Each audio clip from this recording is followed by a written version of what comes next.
I challenge everyone to go on a solo trip once in their life. A lot of people are scared to do it. I don't know if not everyone has the same mentality to do that. I think Iceland was definitely the biggest solo trip I've done. It was 9 days and knowing that you're capable to really do some of those harder things in life and international by yourself is scary for people. Hey everybody, welcome to the Type 2 Fun podcast. Today I have Chris Desmond on. I found Chris online when I was just looking for another hiker or van life type person. He's got a pretty cool Instagram page, and I think he's doing traveling a little bit differently than most people. It sounds like he's got some sponsorships that help him out, but for the most part, you're just kind of vacationing between the grind. And I think what you're doing online, your brief little introduction online, was interesting enough to have you on, and I'm very excited to rip this apart and hear the long version of it. So Chris, how you doing today? Yeah, appreciate it. Thanks. Doing pretty good. So new year, just getting back into work and everything. So yeah, it's been a good start. Yeah, I feel like I slacked off in December with life and the podcast and everything. So I'm trying to get the cobwebs off and get back in the groove of doing things. Yeah, December's been just very relaxing for me as well. 2024 has been kind of crazy, just a lot of travel. So excited to kind of share all about that. Awesome.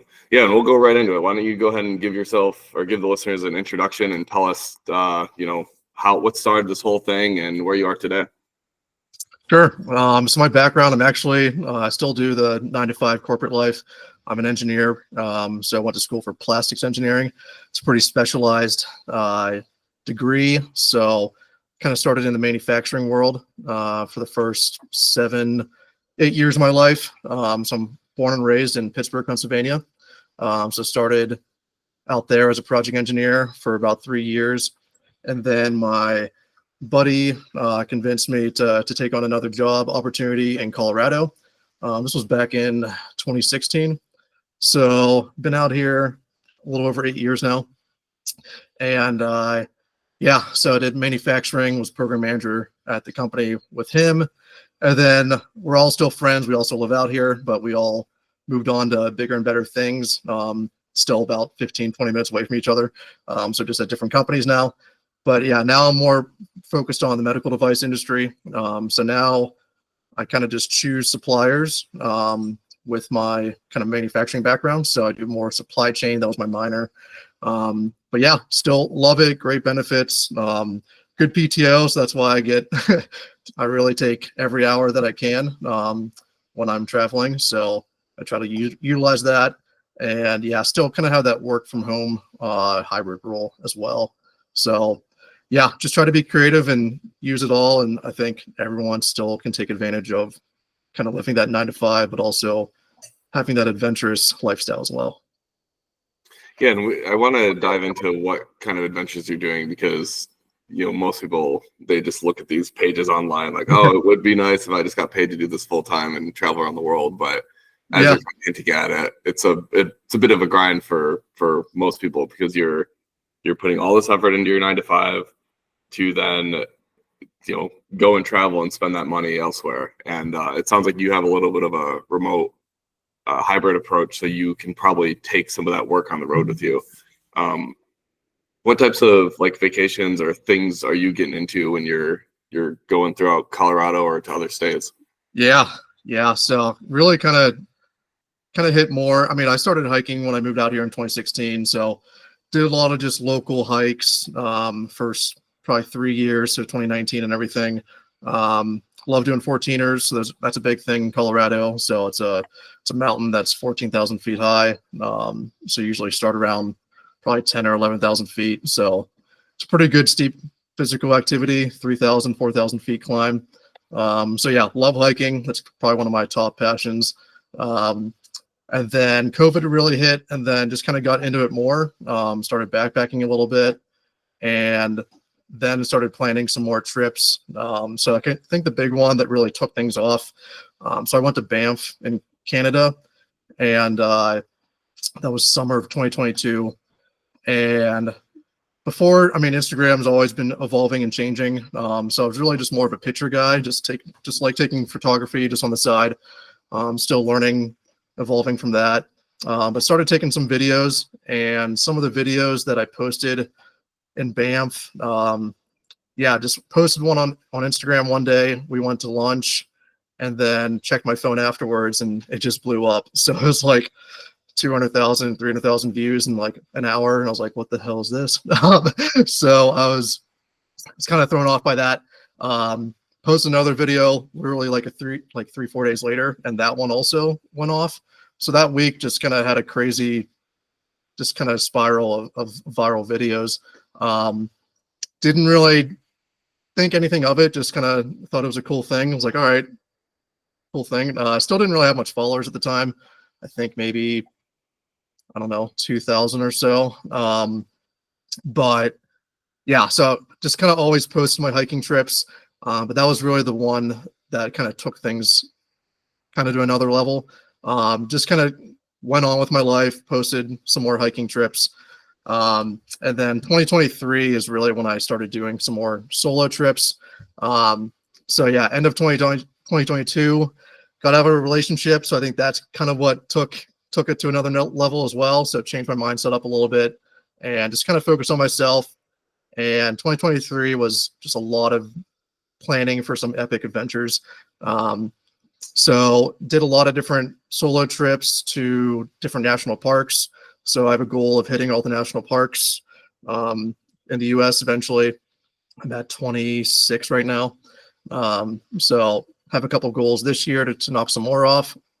But yes, I think one of the solo trips that really comes to mind is Iceland. So I went there, did a did a rooftop tent SUV, and I just drove around Iceland for 9 days. So that was a lot of fun.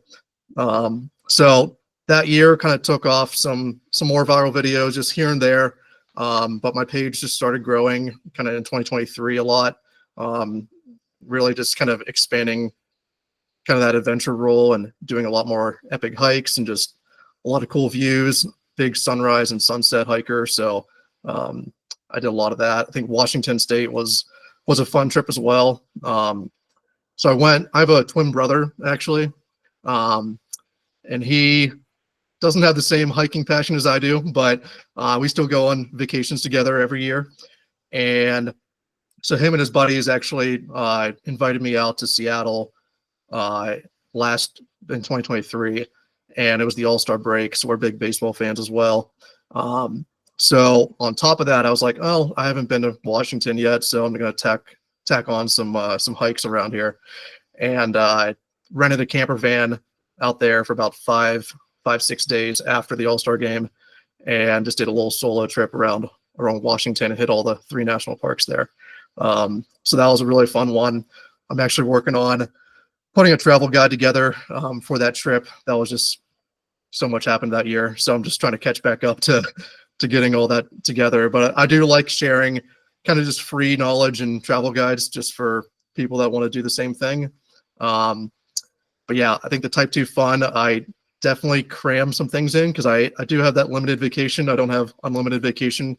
But I still have a pretty good set amount of PTO, but I try to utilize it and explore different places as much as possible.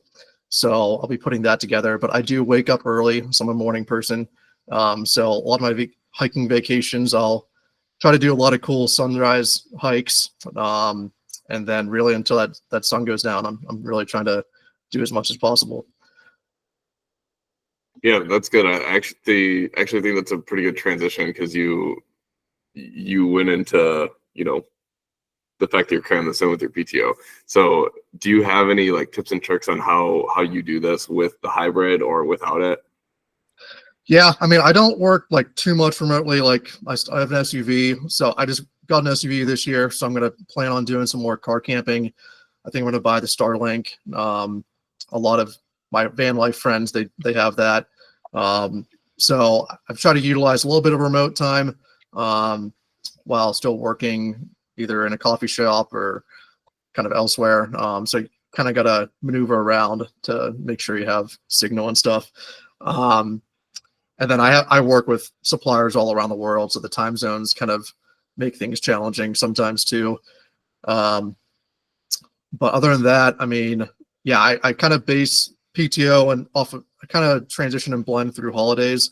So I'll tack on kind of an extended vacation around maybe like a Labor Day or 4th of July.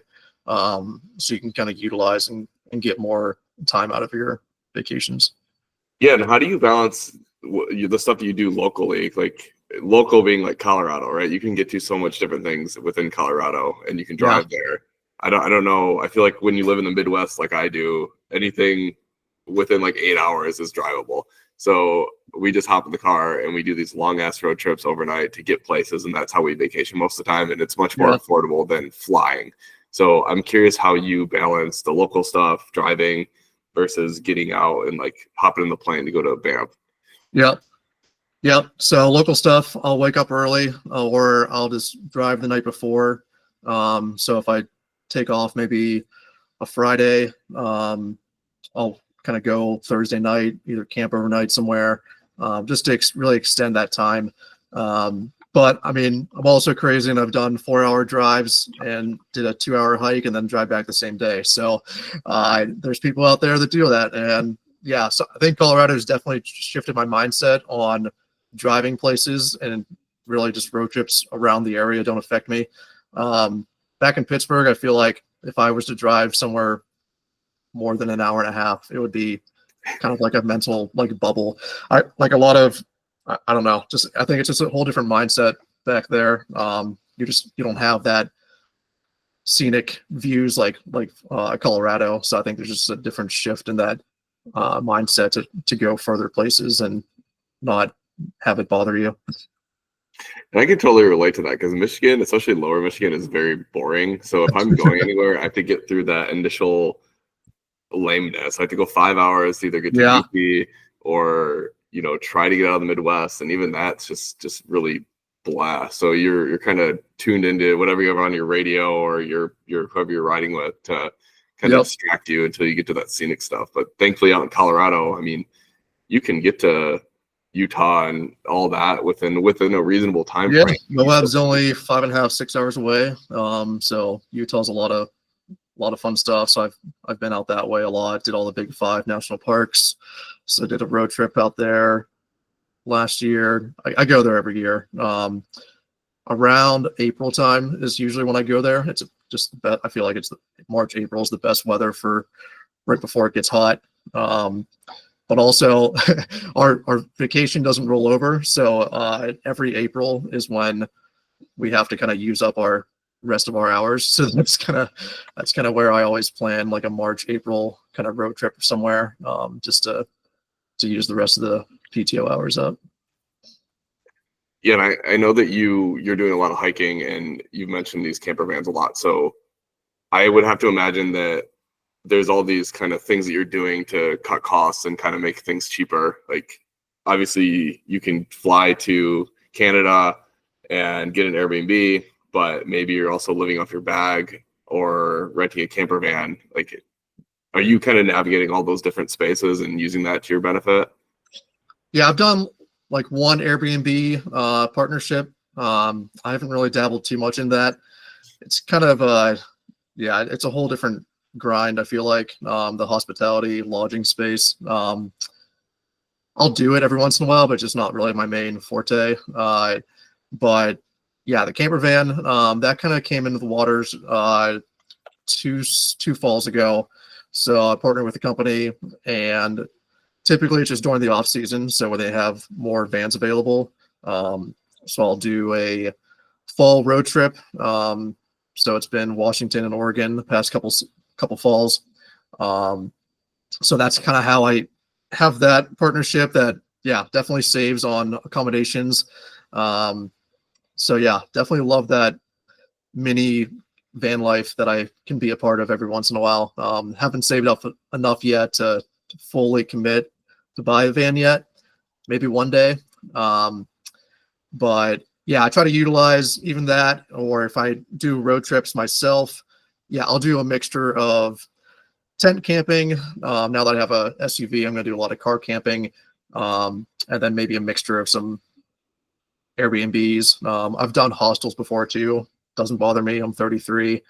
Some people my age don't really want to do that lifestyle anymore, but yeah, I'll try to save money where I can, and then budget Usually I'll do like a pretty light meals for breakfast. I'll just do like muffins or bananas and something simple. And then typically make sandwiches for lunch.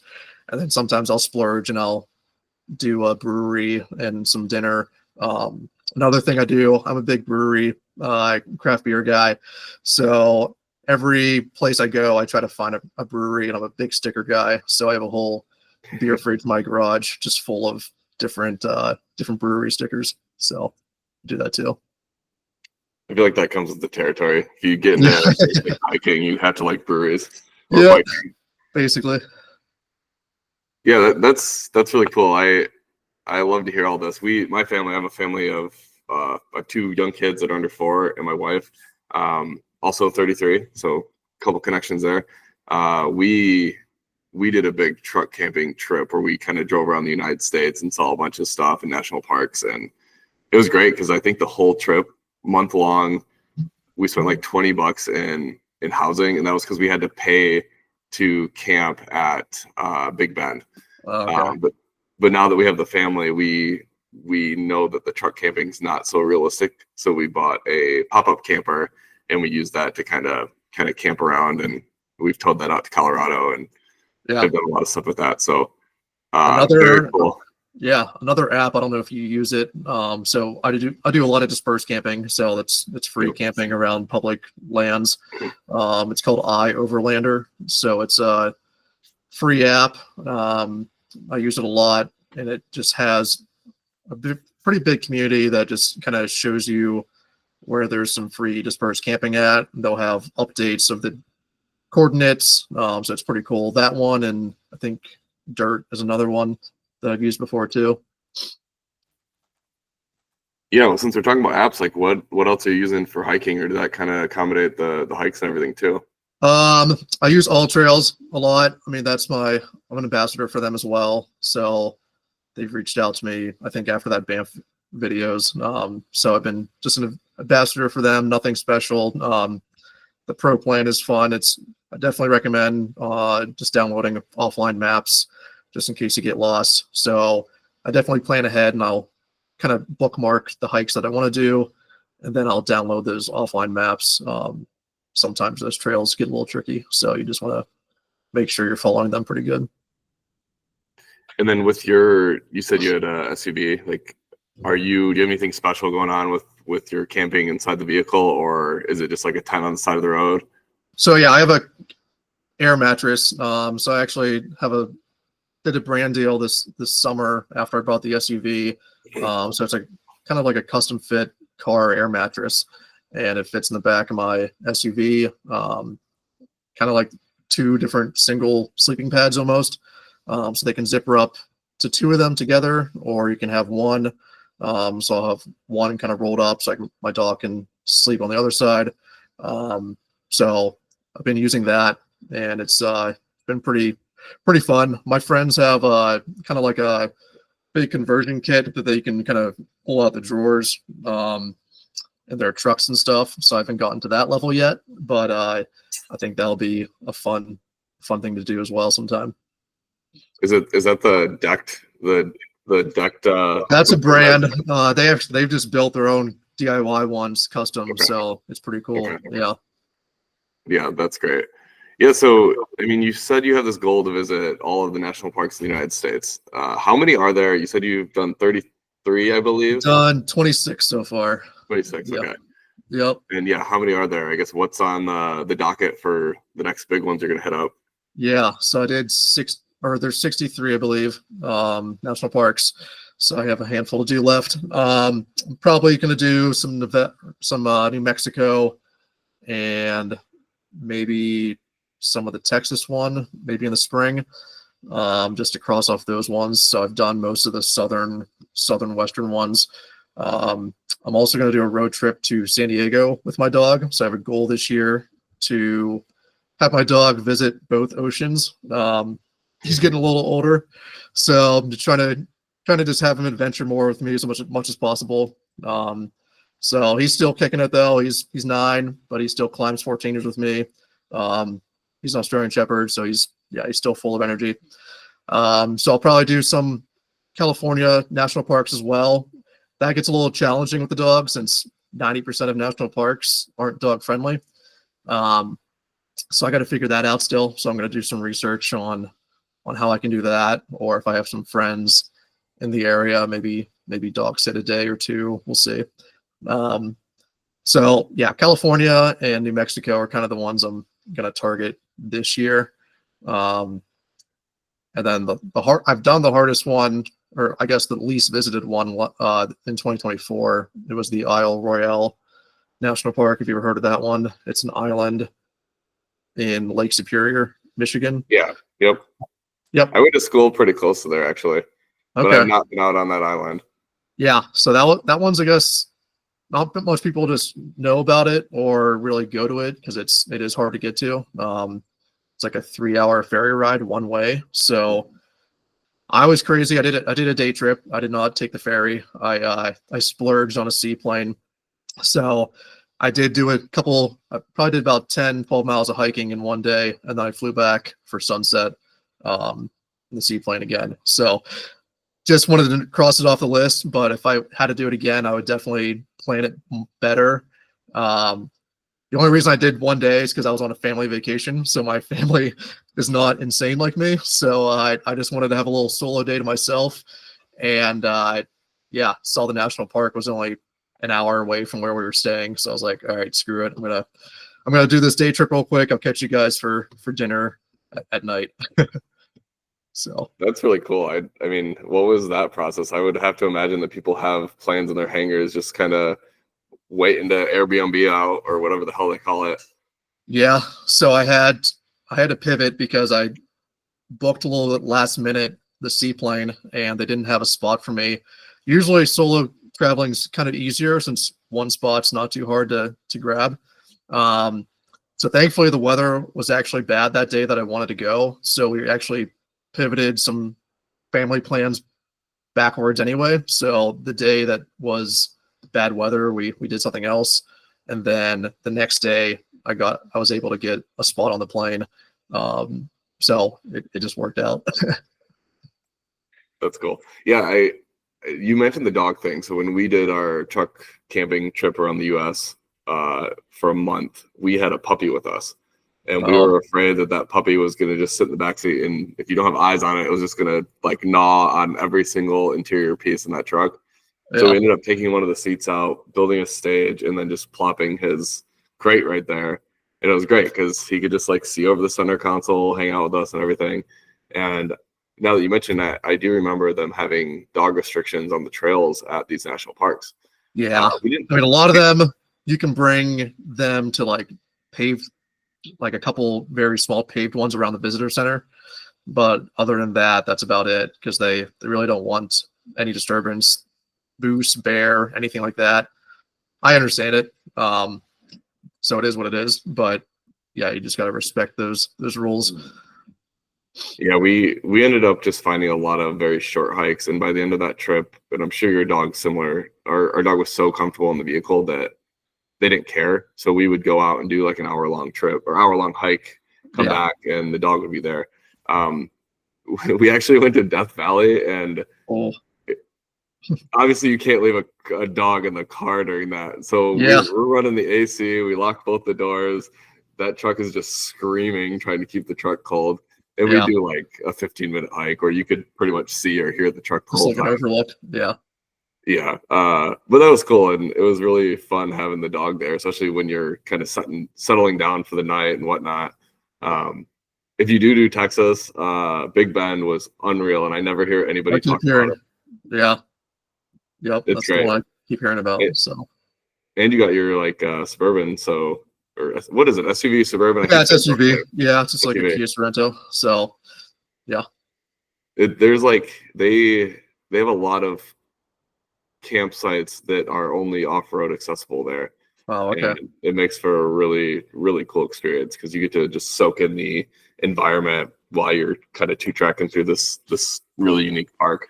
So, would highly recommend. And we saw like a crap ton of elk when we were driving into the park. I don't know, just cool. I would recommend that one. Yeah. So yeah, I mean, I don't care where we take this from here. I mean, you kind of gave us a little sprinkle of what you've seen, what kind of the plans are for 2025. Is there any other goals that you kind of have on your docket for the next year? Yeah, I mean, I have a handful. I kind of got the international bug this year. So in college, I went to Ireland and Germany. It was 2 different trips. It was kind of for our plastics engineering group. So that was like kind of the first time I went overseas. Um, and then that was back in 2012, 2013. So long time ago. And since then, I mean, I haven't really been international until this year again. So it was a pretty long hiatus. So I was pretty happy to kick off a handful of different trips. So I went to 5 countries this year.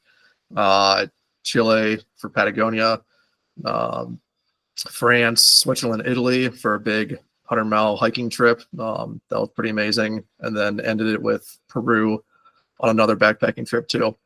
So I can get into more of those. But that kind of just got me back into the international traveling bug.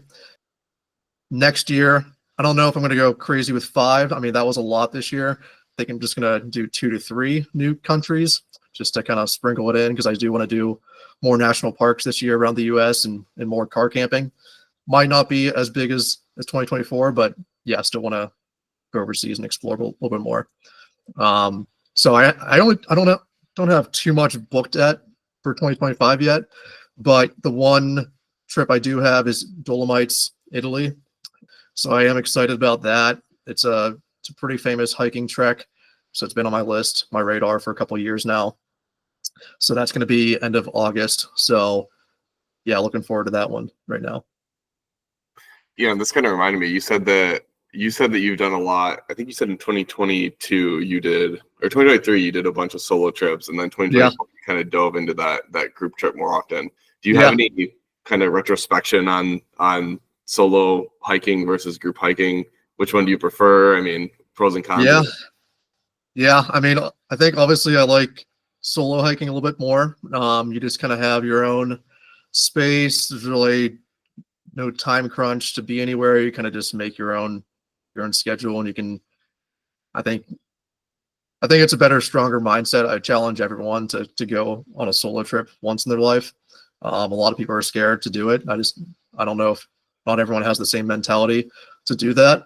I think Iceland was definitely the biggest solo trip I've done. It was 9 days just driving around by myself. So that was definitely, I think, a life-changing experience, just kind of having that stronger mindset and knowing that you're capable to really do some of those harder things in life, and international by yourself is scary for people. So yeah, I definitely think that was a big one. Group trips, I mean, I consider myself kind of an extrovert, introvert. So I like to be around people, have a lot of friends, but also love my downtime. So kind of a mixture of both. So the group trips kind of challenged myself. I wanted to get out of my comfort zone and meet new people. So I had an opportunity arise, and now I'm pretty close friends with the owner of the travel company. So I had an opportunity to go to Patagonia early of 2024. So I had a viral video go off in January of 2024. And that one was like 7 million views. So that was like the most I've ever had. So that was a crazy one. And that sparked a lot of opportunities to just kind of domino effect the entire year. So this travel company kind of hit me up, had an opportunity. I was able to go last minute. I'm not a huge spontaneous person, but when they offered kind of this trip of a lifetime, I couldn't say no. So that was my first backpacking experience. That was a 50-mile called the W Trek. So that was a pretty famous route in Patagonia. Highly recommend to anyone that wants to go down there. So there's a W Trek and the O Circle or Circuit, and W Trek's about 50 miles, and I think the O Circuit's like 75, 80 miles. So that goes in between Argentina and Chile, and we just did the Chile side. But yeah, that was surreal. I mean, the views down there at the end of the southern part of the world, it was pretty awesome, and such a remote place. but yeah, that kind of took things off. And then prior to that viral video, I already had planned going to France, Switzerland, Italy. So that was more of a personal trip to do the Tour de Mont Blanc. So that's another famous trek. So that was about 104 miles through the mountains of France, Switzerland, and Italy. And that was a pretty fun one. I mean, the views were amazing. We got lucky with beautiful weather majority of the trip. It's about 35,000 elevation gain. So it was a pretty tough one as well. But yeah, that was a fun trip. I just went with a couple friends from Instagram. Actually, never met them before the trip, and everything went well. So yeah, so it clicked well, and that was just a really fun trip. And that's kind of how I got that one. I really started like doing more of like a documentary recap, and started getting more passionate about just kind of speaking through kind of these 1 minute quick videos of recap day by day. And yeah, just kind of got more into that, learning how to edit videos, and got more into the understanding kind of more the documentary side. I probably got a little bit more of it also from my brother. So we both have different career paths. So I had an engineering background.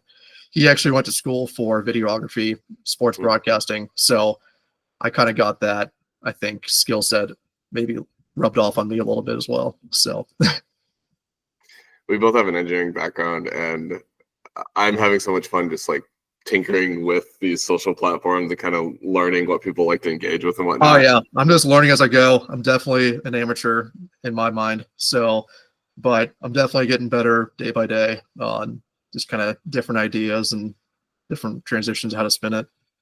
Yeah. I really like how you started off the solo hiking, monologue. You were saying that you enjoyed doing that, and that was a huge point for you, a very spiritual, use a different word, but I think that's something that is very common amongst these episodes that I have, is a lot of people are so scared to get even started on anything. So with hiking, I mean, you can go find a local trail. Even in Michigan, you can go find a free trail at a park. You can use your tennis shoes, your Crocs, whatever you want. You don't have to buy any gear to kind of just scratch the surface if you like hiking. Yeah. And in the same vein, right, you can find these groups of people that do it locally. And once you have the confidence built up and all these different experiences of what can go good and bad, then you can ascend to this point where you can do a 9-day trip by yourself. And I just think that's super cool. That's like, I don't know. I'm sure that was like a pure bliss trip for you. And oh like, yeah, yeah, it was amazing. Yeah, good time to just like reflect on how far you've come with hiking and everything in life. So I had a lot of that when I was doing like my marathon training last year, because I just get to go disappear from the kids, disappear from the wife and the house, and go run for 3 hours at a time, just think about everything. Yeah. So yeah, I like that. I think that's very common amongst these different groups of people that I interview. Being conscious of time. I mean, is there any like type 2 fun stories that you want to travel on or share? I know you've shared a lot of different places you've gone to, but I'm sure you have a tale that's fun to share that the listeners might get a kick out of.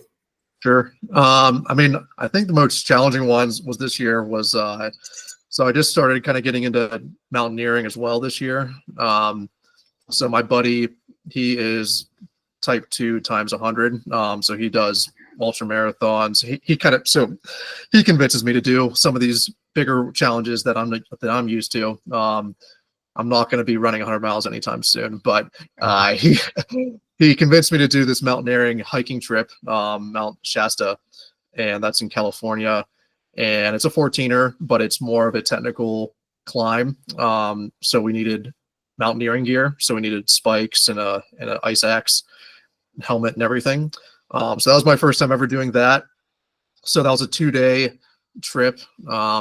It's about a 10 miles, 7,000 feet elevation gain. So it's a pretty steep climb. So we did, I think the 3.5 miles the first day. Then we camped up at this base camp in the middle of the mountain on snow. It was a really cool experience. And then we woke up very early the next day, and I made a pretty good document recap of that. And the first day one went viral on that one. So that was kind of cool to see. And then day two, we woke up like 4 a.m. and hopefully he doesn't listen to this, but my type 2 friend, he almost backed out. It got super windy. It was like 40 miles, 50 miles an hour winds. And he almost didn't want to complete the summit. And I was like, we've made it this far. We are going to at least attempt it and get up and go up there. So finally, we probably like got a little bit slow start in the morning, but 30, 45 minutes later, we did start the hike, and everyone had their headlamps on. So it's still pitch black out. And the first part of the hike is you're hiking about a mile, 2,000 feet elevation gain. So it is a steep hike. And so I have videos of that. But after that section, we were pretty happy. We kind of cruised by a lot of other groups that were doing it. Then the winds did keep picking up. There was 40 mile an hour winds. We had ski masks on, like you name it. If I didn't have that, my face would have been frozen. But we finally made it up to the summit. That statistics, they say only 50% of the people that attempt this hike make it up to the summit. So it is a very challenging hike. So I mean, that was just a surreal moment. So definitely want to get more into the mountaineering adventures. So definitely appreciate him convinced me to do that trip. So yeah, I have a couple ideas. Maybe in Canada this year, we might do another, maybe Mount St. Helens, just like an iconic mountain to hike. So we might do a couple other hikes together. We try to do a guys trip once a year, and typically revolves around some type of hiking of some sort. So that was a fun one. Some crazy type 2 fun. I don't know if it was really crazy type 2, but I was filming a brand deal. So it was the car mattress actually. And I had a deadline to do. So I was kind of going, it was in the fall. So Colorado, if you've been in the fall, has beautiful aspens, like super gold leaves. So it's kind of prime weekend, and I was already in the area for my friend's wedding. And in the morning, I just woke up early before the wedding started. So I went for like a kind of like a sunrise, a little small hike, and then did some content. And as I was filming, I took a break, and I was just kind of opening the door, and I hear this loud kind of tumbling from the hillside next to me. And half my friends believe me, half my friends don't, but I didn't get any video footage. But 2 mountain lion were wrestling each other, and they probably were 40, 50 yards away from me. And they were just wrestling each other down the hill. And it happened so fast. It probably lasted 45 seconds, 60 seconds. And they just kept rolling down this cliff past me. So I was just like frozen. I was like, what the hell do I do right now? So that was probably the craziest kind of story this year that happened. You can't capture everything. I mean, you just got to live in the moment like that. And more safety wise than anything. So I'm not going to some tourists you see in those national parks, they go up to a bison. I can't stand those videos, but yeah, that was a crazy experience. So I packed up pretty quickly because I didn't know if those mountain lion were going to come back or not. Thankfully, I didn't have the dog. If I had the dog that day, yeah, things could have been probably worse.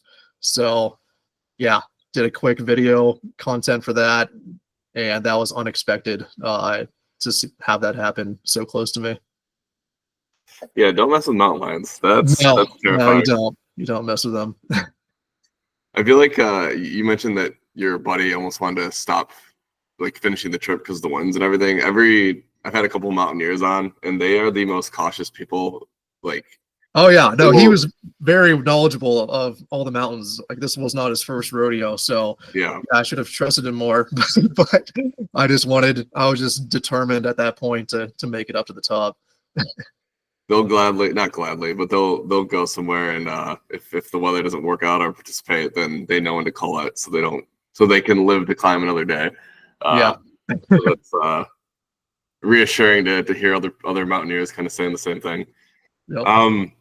Yeah, Chris, this was fun. I'm glad you got to come on and kind of tell us your tale and how you're doing some of this. I think that there was a handful of tips and tricks in there that, people could really do with their own vehicle or with, obviously yours is kind of unique because you're kind of finding all these different opportunities to travel. But I love that you're getting out there. You have this goal. You're seeing all these new things, and I just think your story is very interesting and approachable for a lot of the listeners. Yeah. So another point to, some of these travels, I mean, a lot of the personal ones I do, they definitely aren't cheap, I wouldn't say, but I definitely budget around that. I think another thing in my short intro video on Instagram, so back 4 years ago, almost 5 years ago, I bought a house, and from there I started kind of learning more about real estate, and that's kind of helped with kind of my travel funds as well. So I bought the house, called house hacking, and you rent out kind of a certain amount of rooms in your house, and it kind of offsets the mortgage. So that's definitely helped some of the trips that I've planned this past couple of years as well. Yeah, I like that. Would you mind sharing like how big is the house and how many people are you renting out to? Yeah, so it's definitely a sacrifice. It's a 4-bed, 3-bed house, and I rent out 3 bedrooms upstairs. And I have the entire basement suite to myself. So I have the whole basement downstairs, my own bathroom and everything. So it works out. I'm not going to do this forever. I definitely want to settle down eventually, and I don't think my future wife's going to want 3 roommates. So yeah, not a forever thing, but just a short-term sacrifice. And I think just trying to gain that financial stability for the long run. I love it. Yeah, you mentioned a couple of sponsorships and a lot of friends. So why don't you go ahead and give shout outs and let us know where people can find you. Yeah. I mean, sponsorships, I have a few. I mean, the biggest viral video, I had a Garmin InReach on my backpack, and they saw that and they reached out to me. So now we've been working together once a month. So that's a really fun one. My buddy works at Chubby's. He's a great guy. So I've been working with some men's clothing brands as well. Steel, working with them on my shirt right here. And then Motera has been the camper van. They've been great to work with. But yeah, my buddy Alex, he's not on social media. The Type 2 Types 100. He's the one that convinced me to do the mountaineering trip. My buddy Mike, he's a big hiker with me as well. And then my brother Matt, he's helped out just on some of the video tips and tricks. But yeah, no, it's been fun. If I missed anyone else, I apologize. Cool. And we'll put all of that in the show notes. I'll link to Chris's page. Oh yeah, but yeah, you can follow me on Instagram. So see Desmond Travel. So my first name's Chris, and then Desmond Travel. So I try to do a play on words of see Desmond Travel. So it's kind of how that worked into play. So I changed my handle 5-6 years ago, and just kind of stuck with it. And a lot of my college friends, they all call me Desmond, so it just kind of worked out that way anyway. And yeah, just kind of stuck with it. So all my social handles are see Desmond Travel. Love it. And we'll link to all that. I'll add some photos and whatever to all this so that people can kind of check you out. You did mention t-shirts, and I wore this for the first time today. We got a cricket for Christmas, and I spun up a t-shirt. Oh, nice. About it. Yeah. So I might make maybe do a giveaway or something, or I might just spin up a at cost printify store and see what people think about it. No, that's cool. So that's been kind of fun. If you made it this far in the episode, I'll tell you this thing smells because I didn't wash it. But I had to put it on. Yeah. Anyways, Chris, thanks for coming on. I hope you enjoyed this. I had a good time hearing about everything, and I look forward to keeping in touch with you. For sure. Thanks, Tyler. Thank you for listening to the Type 2 Fun podcast. If you enjoyed this episode, please give us a follow and feel free to reach out to say hello, give feedback, or share your Type 2 Fun story.